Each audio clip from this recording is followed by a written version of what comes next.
নমস্কার। কথাশিল্প আবৃত্তি চর্চা কেন্দ্র এবং ডলি হালদার ওয়াইটি গ্রুপের পক্ষ থেকে আপনাদের সকলকে আজকের এই অনুষ্ঠানে স্বাগত জানাই। আজ 27শে নভেম্বর 1878 সালের আজকের দিনে জন্মগ্রহণ করেছিলেন রবীন্দ্র পরবর্তী যুগের এক শক্তিমান কবি যতীন্দ্রমোহন বাগচি। বাংলা সাহিত্যে তার অবদান অসামান্য। নদিয়া জেলায় জন্মগ্রহণ করেছেন এরকম যে সমস্ত মানুষদের জন্য আমরা গর্ববোধ করতে পারি, যেমন মদনমোহন তর্কালঙ্কার, দ্বিজেন্দ্রলাল রায়, করুণানিধান বন্দ্যোপাধ্যায়, ঠিক সেই রকমই আমাদের একজন গর্বের কবি হলেন যতীন্দ্রমোহন বাগচি। নদিয়া জেলার সীমান্তবর্তী গ্রাম জমশেদপুরে এক উচ্চবিত্ত জমিদার পরিবারে তার জন্ম। বাবা হরিমোহন বাগচি এবং মা হলেন গিরীন্দ্রমোহিনী দেবী। রবীন্দ্রনাথের স্নেহধন্য অনুযায়ী কবি তার কবিতায় পল্লী প্রকৃতি, গ্রাম বাংলার এক অসামান্য চিত্র এঁকেছেন। একটা ঘাস হরিণ, প্রজাপতি, একটা অপরাজিত ফুলও তার কবিতায় চিত্রিত হয়েছে অসামান্যভাবে। সুধীন দাশগুপ্তর সুরে এবং প্রতিভা বন্দ্যোপাধ্যায়ের কণ্ঠে তাঁর সেই অসামান্য কবিতা কাজলা দিদি বা দিদিহারা, সেই কবিতার কালোজয়ী গান সমস্ত বাংলাভাষী মানুষের মনের মণিকোঠায় চিরকালীন জায়গা করে নিয়েছে। এইরকম অসংখ্য গানের তিনি রচয়িতা। উচ্চবিত্ত এক জমিদার পরিবারে জন্মগ্রহণ করেও তিনি কিন্তু বিভিন্ন জায়গায় চাকরি করেছেন। বিচারপতি শারদাচরণ মিত্রের প্রাইভেট সেক্রেটারি হিসাবে তার কর্মজীবন শুরু করেন। পরে কলকাতা কর্পোরেশন, নাটোরের মহারাজার ব্যক্তিগত সচিব, এছাড়াও কর কোম্পানি, FN গুপ্তা কোম্পানিতে তিনি বিভিন্ন সময়ে চাকরি করেছেন। তিনি একেবারে ছোটবেলাতেই তার কবিতা লেখা শুরু করেছেন। তিনি তখন স্কুলে পড়েন। তিনি বিদ্যাসাগরের খুব ভক্ত ছিলেন। যখন খবর পেলেন যে বিদ্যাসাগর প্রয়াত হয়েছেন, তার মধ্যে একটা গভীর বেদনাবোধ জাগ্রত হলো এবং সেই বেদনা থেকে তিনি একটি কবিতা লিখে ফেললেন এবং সেই কবিতাটি ক্লাসের ছাত্ররা চাঁদা তুলে ছাপানোর ব্যবস্থা করল। তিনি নিজেই লিখেছেন এটি তার প্রথম প্রকাশিত কবিতা। তাহলে আজকে যতীন্দ্রমোহন বাগচির জন্মদিনে আমরা তার কথা শুনবো। আজকে আমাদের মধ্যে তিনজন অতিথি আছেন। দুজন হচ্ছেন এই জমশেদপুরের কাছাকাছি শিকারপুর, অর্থাৎ তার এলাকার মানুষ, সেখানকার ভূমিপুত্র দেবজ্যোতি কর্মকার এবং কবি অরু চট্টোপাধ্যায়। আর একজন আছেন বিশিষ্ট আবৃত্তি শিল্পী এবং কবি রামচন্দ্র পাল। আমরা প্রথমে করিমপুরের সেই অঞ্চলের বিশিষ্ট কবি, বর্ষিয়ান কবি অরু চট্টোপাধ্যায়, তার কাছ থেকে আর এক কবি যতীন্দ্রমোহনের কথা শুনে নেব। রবীন্দ্র সমসাময়িক যুগে যে কবি তার সৃজন প্রতিভায় বাংলা কবিতাকে আর একটা আকাশ দিয়েছেন, তার মধ্যে শ্রদ্ধেয় যতীন্দ্রমোহন বাগচির নাম অবিস্মরণীয়। এখানে মনে রাখতে হবে, এক মহৎ প্রতিভার যুগে নিজের গলায়, নিজের অনুভবে, নিজস্ব অনুভূতিতে কবিতাকে রাখা নাকি কঠিন। সেই সময়ে তিনি কিন্তু তার অনন্য প্রতিভায় তার কবিতার সৃজন ডালা সাজিয়েছেন। এখানে বলা দরকার যে প্রত্যেক কবির নিজস্ব ব্যক্তিত্ব আছে, তার প্রকাশ ভঙ্গি আছে। এটা যতীন্দ্রমোহন বাগচির ছিল। সমস্যা একটা জায়গায় আছে যে আমরা হয়তো তার নামে অনুসারী বলে, শুধু তাই নয়, একজন তো বলেছেন যে জ্বলন্ত প্রদীপে যেমন পোকাগুলো শেষ হয়ে যায়, রবীন্দ্র আলোয় অনেক কবি শেষ হয়ে গেছেন। এই কথা কোনো অর্থ হয় না, কারণ আমরা এটার প্রতিবাদ করি যে মনে রাখতে হবে আকাশের সূর্য যেমন উজ্জ্বল তার দরকার, তেমনি সন্ধ্যাবেলায় প্রদীপের আলোটাও বড় স্নিগ্ধ। কবিতার অনুভূতির জগতে যদি স্নিগ্ধতা না আসে, কবিতা কখনো আত্মার মতো প্রতিমায় চোখ ফুটে কথা বলে না। এই ব্যক্তিত্বটা কিন্তু যতীন্দ্রমোহন বাগচির ছিল বলেই তিনি আজও অবিস্মরণীয়। এই মুহূর্তে রবীন্দ্রনাথের একটি কবিতা যতীন্দ্রমোহন বাগচিকে নিবেদিত পড়লেই বোঝা যাবে এই স্নেহের কবিকে রবি কবি কোন চোখে দেখতেন। কল্যাণীয় শ্রীযুক্ত যতীন্দ্রমোহন বাগচি। আমরা তো আজ পুরাতনের কোঠায়, নবীন বটে ছিলাম কোনো কালে। বসন্তে আজ কত নতুন বোঠায়, ধরল কুঁড়ি বাণীর ডালে ডালে। কত ফুলের যৌবন যায় চুকে, এক বেলাকার মৌমাছিদের প্রেমে। মধুর পালা রেণুকণার মুখে, ঝরা পাতা ক্ষণিক যায় থেমে। ফাগুন ফুলে ভরেছিল সাজি, শ্রাবণ মাসে আনো ফলের ভিড়। সেতারেতে ইমন উঠে বাজি, সুর বাহারে দিক কানানার মীর। 2 ভাদ্র 1338। আধুনিক যে চলমান কবিতার আত্মা প্রকাশিত, সেই সব কবিরা যতীন্দ্রমোহন বাগচি থেকে কি গ্রহণ করবে এটাকেই বলা দরকার। মনে রাখতে হবে ঐতিহ্য বাদ দিয়ে কোনো কবি বাঁচে না, কাব্যধারা বাঁচে না, টেকে না। আর এই ঐতিহ্য হচ্ছে গাছের শেকড়ের মতো। তাহলে নতুন কবিরা যতীন্দ্রমোহন বাগচির কাছ থেকে কি আত্মীকরণ করবে, এই আত্মীকরণ কথাটা একটু বলি। যে তিনি শুধু পল্লী কবি নন, তার একটা অন্তরের চোখ ছিল। সেই চোখটা দিয়ে চারপাশে যা কিছু ছোট, যা কিছু তাকে অনুভব করেছেন তার কবিতায়। বাদ যায়নি সেই ভুঁই চাপাটা, সে নদীর কাছে ছায়ায় জড়িয়ে থাকা সেই নৌকাটা, অথবা রাত্রির জ্যোৎস্নায় একাকী সেই অরল গাছের কথাটা। আসলে কবির গভীর অনুভূতি ছিল, সেই অনুভূতি দিয়ে তার কাব্যের সমস্ত কিছু সাজিয়েছেন। একটু বলে রাখা ভালো, সমসাময়িক বাংলা কবিতার দুর্দিন চলছে, ভয়ঙ্কর দুর্দিন। কেন? আজকে নকল কবিতা, জড় কবিতা, সে প্রতিমা নয়, সে আত্মা নয়। কারণ এই শেকড় থেকে সে বিচ্ছিন্ন হয়েছে চলমান কবিতার ধারা। একে যদি বাঁচাতে হয়, আবার মাথা তুলে নতুন সৃজনে ফুলের মতো বিস্ফারিত হতে হয়, তাহলে যতীন বাগচির কাছে কি একটু ঋণ আমরা নেব না?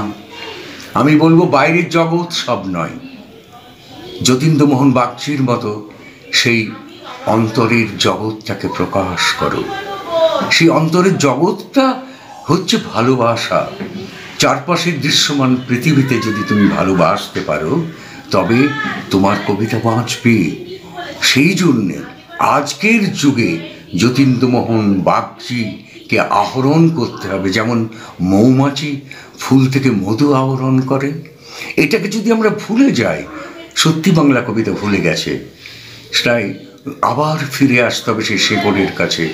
যদি গ্রহণ না করতে পারি, বাংলা কবিতা আবার ফিরে আসবে কী করে?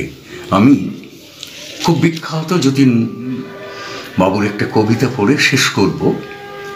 সত্যই যে আনন্দ চায়, গান চাই, চাই আলো, মরণের কোলে বসে দণ্ড দুই তবু বাসি ভালো।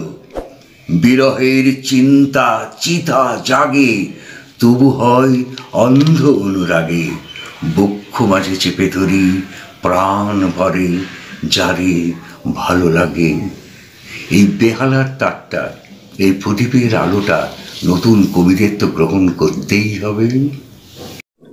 আমরা কবি অরু চট্টোপাধ্যায়ের কাছ থেকে তার এলাকার কবি যতীন্দ্রমোহন সম্পর্কে তার আবেগ, তার শ্রদ্ধা, তার মূল্যায়ন শুনলাম। রবীন্দ্রনাথের খুবই স্নেহধন্য ছিলেন এই কবি। আপনারা অরু চট্টোপাধ্যায়ের কথার মধ্যেও পেয়েছেন সে কথা। যতীন্দ্রমোহনের থেকে 17 বছরের বড় ছিলেন রবীন্দ্রনাথ এবং নানাভাবে যতীন্দ্রমোহনকে খুব স্নেহ করতেন। যতীন্দ্রমোহনের যখন 28 বছর বয়স, তখন প্রকাশিত হয় তার প্রথম কাব্যগ্রন্থ লেখা। আর এই কাব্যগ্রন্থ প্রকাশের পিছনে রবীন্দ্রনাথের সাহায্য, সহযোগিতা, অবদান, ভূমিকা ছিল অনেকটাই। এবং রবীন্দ্রনাথ তাকে যে স্নেহ করতেন, তার সঙ্গে রবীন্দ্রনাথের যে সম্পর্ক, সে নিয়ে পরবর্তীকালে তিনি রবীন্দ্রনাথ ও যুগ সাহিত্য এই নিয়ে অসামান্য একটি বই লিখেছেন, যেটা রবীন্দ্রনাথকে জানতে পরবর্তীকালে আমাদের অনেকটাই সাহায্য করে। তিনি যে শুধুমাত্র একজন কবি ছিলেন তাই নয়, তিনি উপন্যাস লিখেছেন, প্রবন্ধ লিখেছেন, তার বেশ কিছু কবিতার বই রয়েছে। তিনি একজন যোগ্য সম্পাদকও ছিলেন। তিনি বিভিন্ন সময়ে নানা সেই সময়কার উল্লেখযোগ্য পত্রিকার সম্পাদনা করেছেন। 1909 থেকে 1913 সাল পর্যন্ত সেই সময়কার বিখ্যাত পত্রিকা মানসী তার সম্পাদনার দায়িত্বে ছিলেন। 1921 থেকে 1923 পর্যন্ত সেই সময় যমুনা নামে একটি পত্রিকা প্রকাশিত হতো, সেই যমুনা পত্রিকার সম্পাদনা করেছেন। আরো পরবর্তীকালে 1947 এবং 1948 সাল পর্যন্ত তিনি পূর্বাচল পত্রিকার সম্পাদক এবং মালিকও ছিলেন বলা যেতে পারে। পপুলার এজেন্সি থেকে প্রকাশিত হয়েছিল তার সম্পাদনায় ছোটদের বার্ষিক। আসলে তিনি বড়দের জন্য যেমন লিখেছেন, ছোটদের জন্যও তিনি কলম ধরেছেন।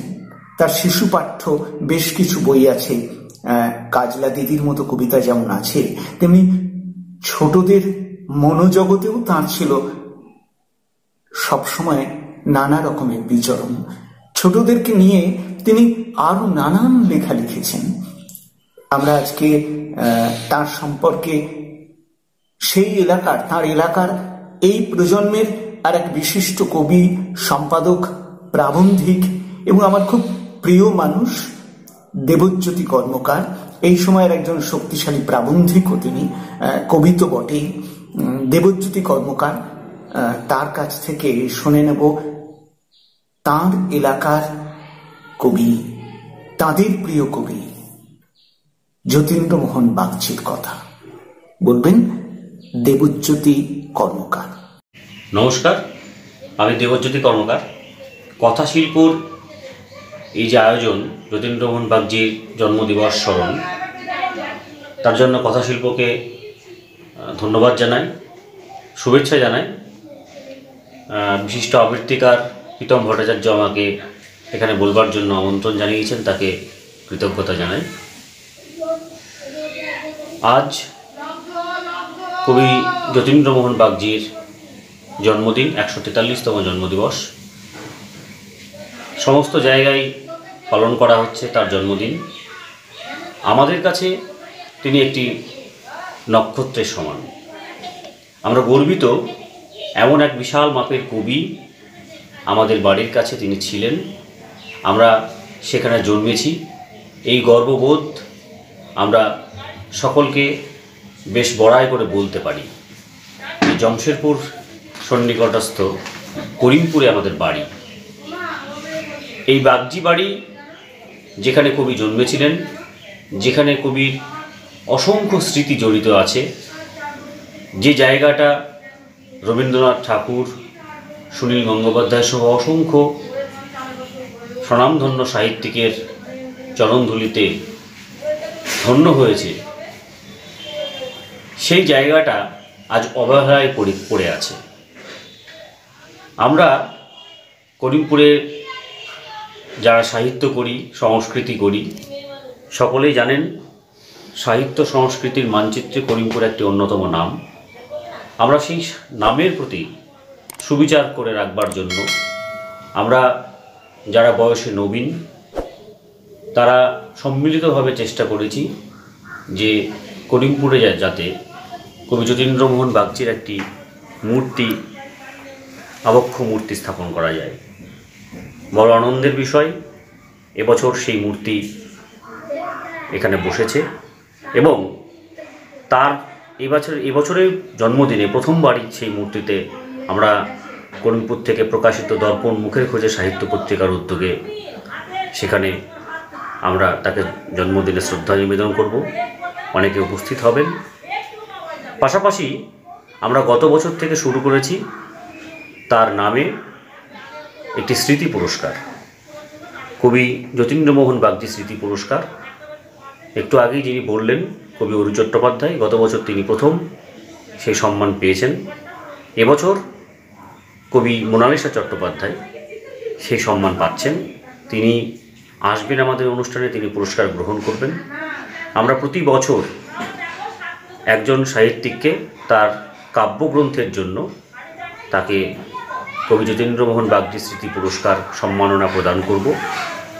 এবং আরও একটি বিষয়, এবছর 143তম জন্মদিবস তার, আর কয়েক বছর পর 60তম জন্মবর্ষ হবে, অর্থাৎ 150তম জন্মদিবস।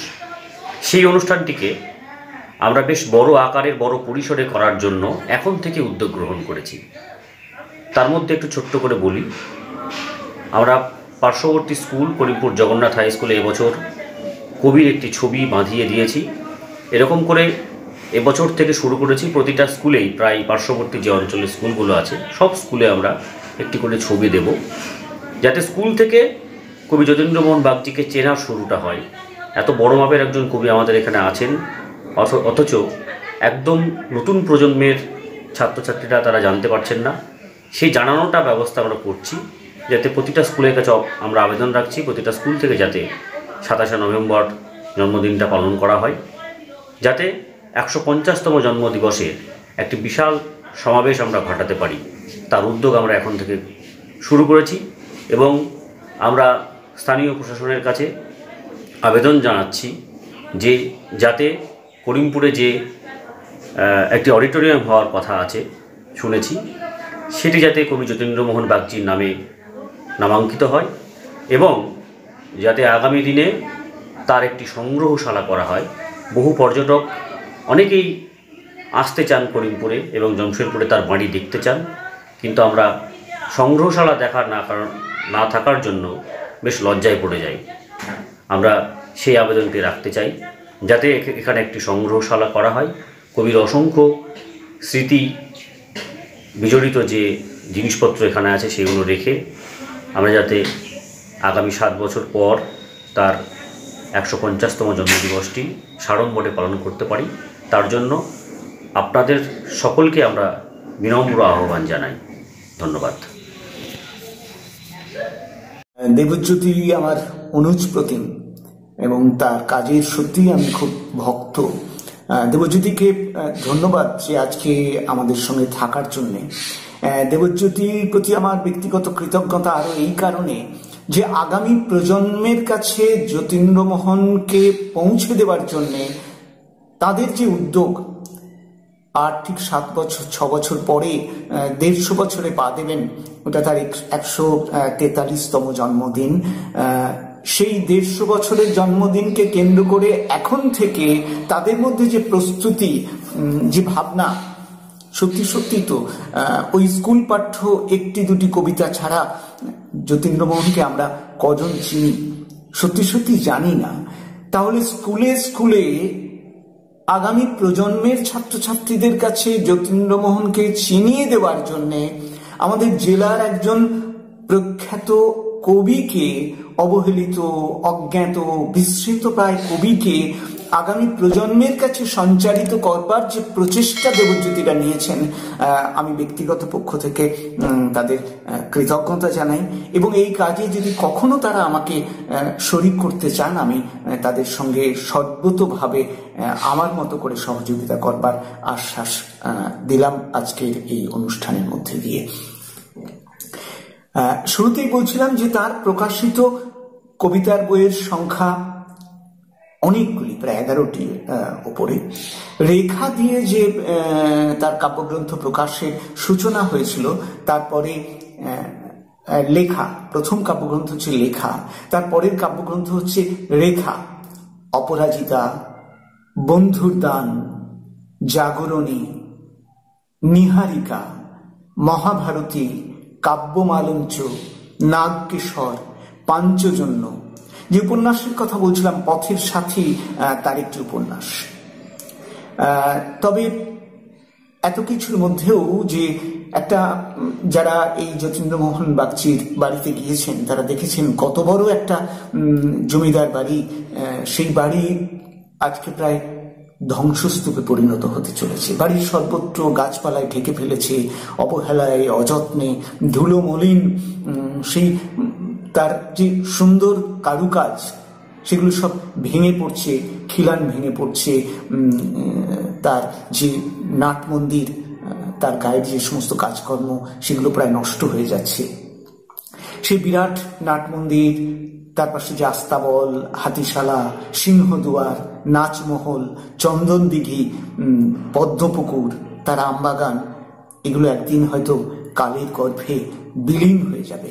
বাইরে থেকে যদি কোনো আগ্রহী মানুষ কবির জন্মভিটে দেখতে যান, তারা সত্যি সত্যি দুঃখিত হবেন।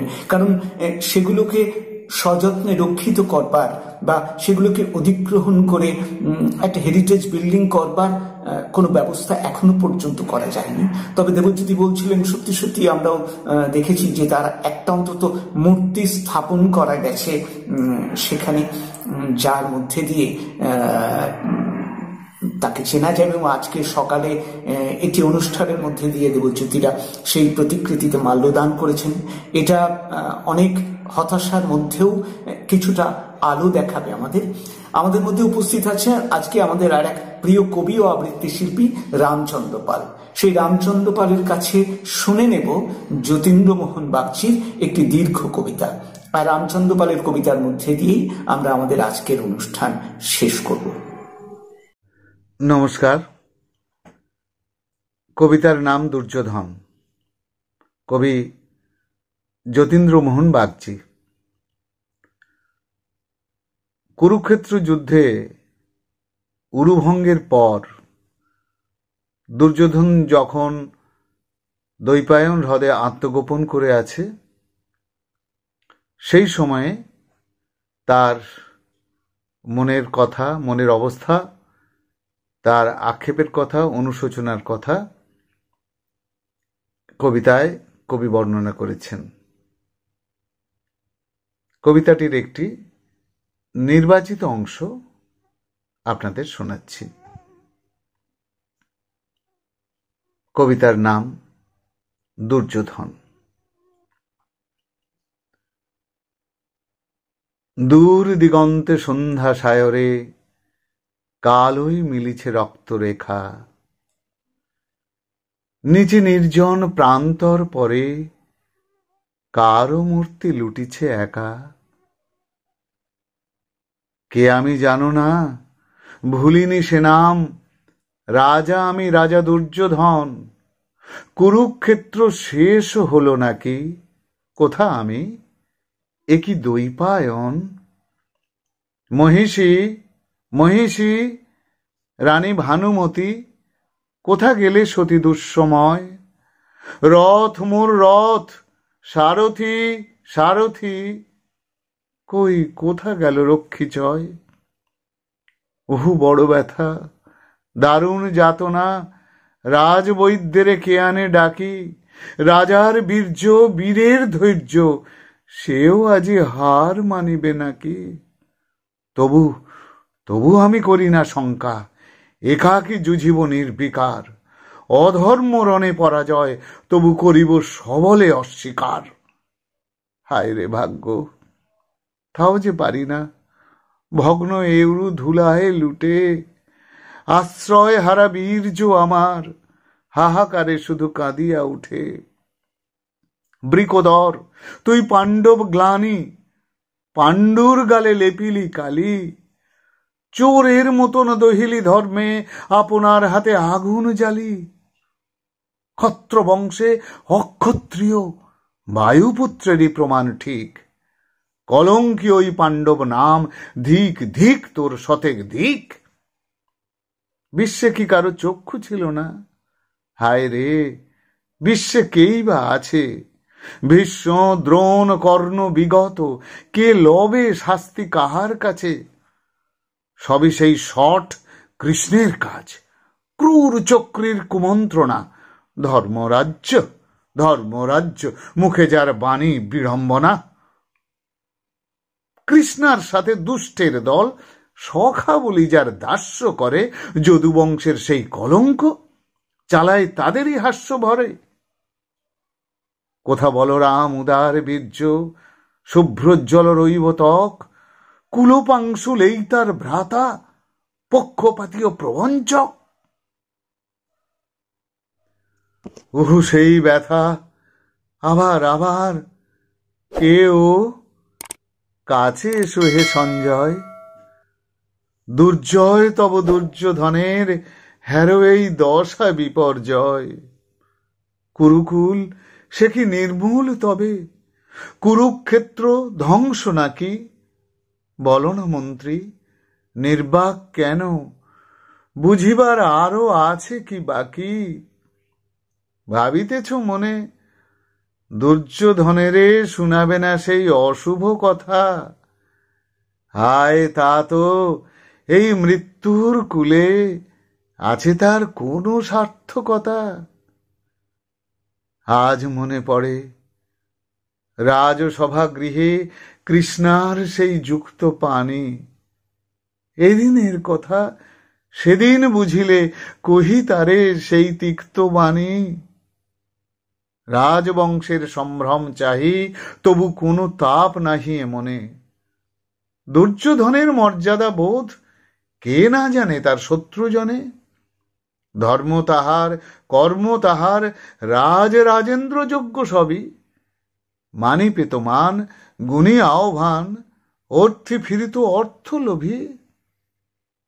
ও সেই কথা, দূত ক্রীড়ায় ক্ষত্রাধিকার বিদিত লোকে কে বলিবে পাপ? কোন অনুতাপ বাষ্প তালাগি নাহিয়ে চোখে। হিংসায় যদি গণ অপরাধ, কাপুরুষ তুমি, সাক্ষ্য তার। দেবতা দৈত্যে নিত্য বিরোধ, জ্ঞাতি হয়ে কেবা অন্যে ছাড়। হিংসা জীবের সহজ ধর্ম, হিংসা অন্যে পুষ্ট প্রাণ। ধ্বংসে যে বীজ কালের কাম্য, বংশে তাহাই মূর্তিমান। পাঞ্চালী কথা তুলনা মন্ত্রী। পঞ্চপতি যে ভজনা করে, যৌতুক সমকৌতুকে তার চির অধিকার বিধির বরে। রাজার ধর্ম সে যে গুরুতর, কামের কামনা তাহার নয়। সারা জীবনের সে একনিষ্ঠা, তুমি জানো তা তো হে সঞ্জয়। কুন্তি তনয় দ্রৌপদী পতি, কি নির্যাতন কঠিন তার। কুরুকুলপতি রাজ্যে তাহার, সমদর্শী সে বজ্রসার। সূচ্যগ্রের ভূমি দিই নাই পাণ্ডবে, সে কি কৃপণ বলে? দুর্যোধনের উদার হস্ত কে না জানে এই পৃথ্বীতলে? তা নয় মন্ত্রী, ন্যায়ের দাবিতে অধিকার চাহে শত্রুগণ। প্রার্থনা হলে রাজ্য বিলায়ে বনে চলে যেত দুর্যোধন। শুধু এক কথা পারিনি ভুলিতে, বন্ধু যা আজও বিঁধিছে মনে। অভিমন্যুর হীন হত্যা সে সপ্তরথীর আক্রমণে। ও সেই ব্যথা, উরু হতে উঠি মস্তকে পশি ভুলায় সব। অন্ধ নয়ন ক্ষিপ্ত এমন, কর্ণে পশিছে প্রলয় রব। মন্ত্রী মন্ত্রী সব ছেড়ে গেছে, বৈদ্য কেহ কি নাহিক আর। সংবাদ দাও, ডাকাও ডাকাও, এ কণ্ঠহার পুরস্কার। ঊর্ধ্ব আকাশে সন্ধ্যা ঘনায়, প্রান্তর শিরে বনের পারে। দূরের হ্রদ জল কালো হয়ে আসে, ঘন ঘনায়িত অন্ধকারে। কুরুক্ষেত্র প্রান্তর ভরি, জ্বলে ওঠে শত আলেয়া আঁখি। নিশাচর যত হিংস্র সাপদ, হুঙ্কার দিয়া ফিরিছে ডাকি। সঞ্জয় তুমি রহ ক্ষণকাল, হয়তো এ মোর শেষের রাতি। জয় পরাজয় প্রশ্ন সে নয়, জানি তা জীবের জীবন সাথী। কোনো ক্ষোভ মোর নাহি এ জীবনে, স্বভাব রাজায় দুর্যোধন। নিন্দা খ্যাতির ঊর্ধ্বে তাহার, সর্বসংখ্যে সিংহাসন। শত প্রণিপাত জানাইও শুধু, পিতার চরণে মন্ত্রীবর। বলো আমি সেই মহান পিতার, মহিমান্বিত বংশধর। মৃত্যুরে আমি সহজ গর্বে, নিত্যকালের ভৃত্য গণি। হরে সে জীবন, পারে না হরিতে, কীর্তি তাহার চিরন্তনী। হোক পিতার নয়ন অন্ধ, ভাগ্যের হাতে কিবা না হয়। পুত্রের পরে জানি স্নেহ তাঁর অপার, তবু তা অন্ধ নয়। সন্তান লাগি মঙ্গল মাগি, রাজ শাসনের নিগড়ে বাঁধি। যুদ্ধের পথে লৌকিক মতে, পারিতেন তিনি হইতে বাদী। মন্ত্রদাতার অভাব ছিল না, কৃষ্ণ বিদুর ভীষ্মবীর। পুত্রের পরে বিশ্বাসে তবু শ্রদ্ধা নত সে উচ্চ শির। কাপুরুষতার শান্তি হইতে সংগ্রাম শ্রেয় নিত্যকাল। পুত্র স্নেহে সে রাজ ধর্ম, ভুলেননি সেই পৃথ্বীপাল। মানি পুত্রের মান্য পিতা যে, মনশ্চক্ষে দিব্য জ্যোতি। চরণে তাহার তাই বার বার, দেহ মনে আজি জানাই নতি। রাত্রি ঘনায়, বন্ধু বিদায়, ফিরে যাও ঘরে প্রণাম লয়ে। দুর্যোধনের দৃপ্ত মহিমা, জাগুক শিয়রে সঙ্গী হয়ে। বেদব্যাসের পুতনাম জুত, দুলুক অদূরে দৈপায়ন। ক্ষাত্র তেজের দীপ্ত তারকা, জ্বলুক আধারে দুর্যোধন। জ্বলুক আধারে দুর্যোধন। কবি ও আবৃত্তি শিল্পী রামচন্দ্র পাল আজকে আমাদের একজন অতিথি ছিলেন। তার প্রতিও কৃতজ্ঞতা, তিনি এই মহান কবির একটি কবিতা আমাদের জন্য আবৃত্তি করে দিয়েছেন, আমাদের সঙ্গে থেকেছেন, তার প্রতি আমাদের কৃতজ্ঞতা।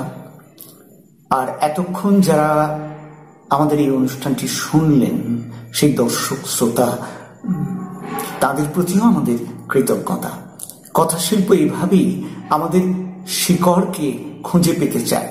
যে মানুষগুলোর জন্য বাংলা সাহিত্য সংস্কৃতি আজকে এই জায়গায় এসে পৌঁছেছে, যে মানুষগুলো না থাকলে হয়তো আজকে বাংলা কবিতা এই জায়গায় এসে পৌঁছতো না। অর্থাৎ বাংলা কবিতা, বাংলা সাহিত্যকে আজকের জায়গায় নিয়ে আসার পেছনে একটু একটু করে যে মানুষগুলোর অবদান অনস্বীকার্য, সেই মানুষগুলোর জন্মদিন, প্রয়াণ দিবসে অন্তত আমরা সেই মানুষগুলোকে একটু শ্রদ্ধা জ্ঞাপন করতে চাই এবং এই শ্রদ্ধা জ্ঞাপন বা স্মরণ অনুষ্ঠানের মধ্যে দিয়ে আগামী প্রজন্মের কাছে সেই মানুষগুলোর কথা, সেই মানুষগুলোর কাজকে পৌঁছে দিতে চাই। সেজন্যই আমাদের এই আয়োজন। আমাদের পাশে থাকবেন, নিয়মিতভাবে আমরা এই ধরনের কাজ করে যাব, এই অঙ্গীকার রইল আপনাদের কাছে। শুভরাত্রি, ভালো থাকবেন সবাই।